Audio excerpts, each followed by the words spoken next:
Bonjour à tous et à toutes. Quelque chose se prépare, j'ai trouvé les éléments manquants, ceux qui définiront l'avenir de ma vie, de mon existence et de ma réalité. Mais je ne veux pas partir comme ça, pas de cette manière. Je vais donc vous lire ce qui serait pour moi ma dernière nouvelle, ou en tout cas, je l'espère, la dernière d'une longue aventure, mais qui ne sera pas terminée si tout se passe bien. Vous comprendrez dans les jours à venir.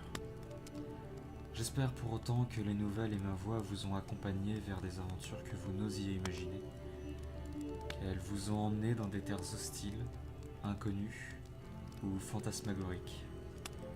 Je ne veux pas faire de discours d'adieu, mais il est préférable que j'envisage cette situation.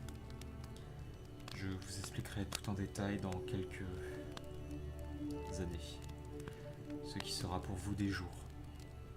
Pour aujourd'hui, nous allons quand même lire une nouvelle, celle qui se nomme Théorie du complot.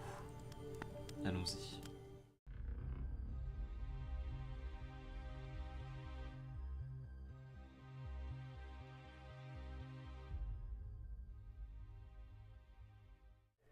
Thomas Falston est un prisonnier de guerre.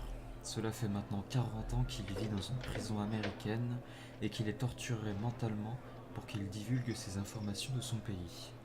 Pays qui, depuis le temps, a dû l'oublier et n'en a rien à faire de sa situation. Néanmoins, il n'a divulgué que des informations mineures comparées aux secrets qu'il cache dans sa cage fait d'os. Mais en 40 ans, les temps changent, et depuis déjà 20, les informations gardées par Thomas ne sont plus importantes. Ce n'est pas pour autant qu'ils vont le relâcher sans un échange équitable. Sauf que plus personne ne veut de lui, excepté sa famille.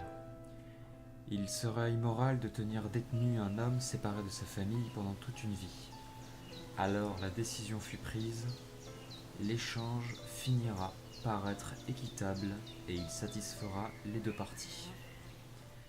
On fit embarquer le prisonnier et l'emmena chez lui, directement dans son village, Vangrad, qui avait bien changé. Dans l'avion, on le plaça au milieu, comme pour ne pas qu'il voie l'extérieur par le hublot. Alors que Thomas n'en avait rien à faire de refaire le chemin, et encore moins par les airs.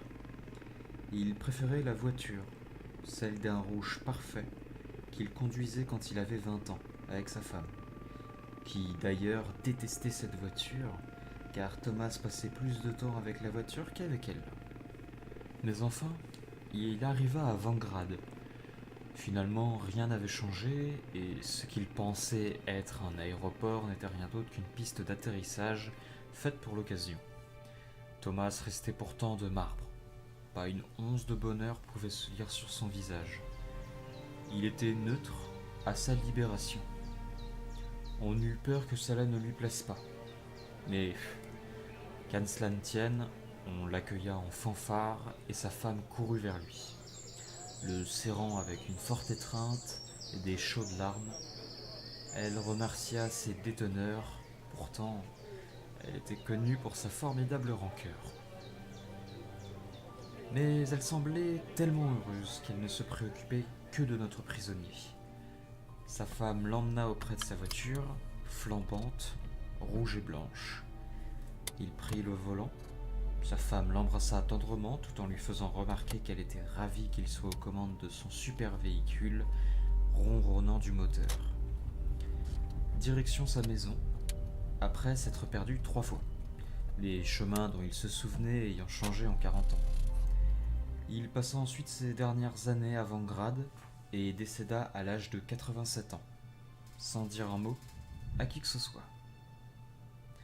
C'était un grand déplaisir pour les Américains qui avaient fait tout cela pour rien.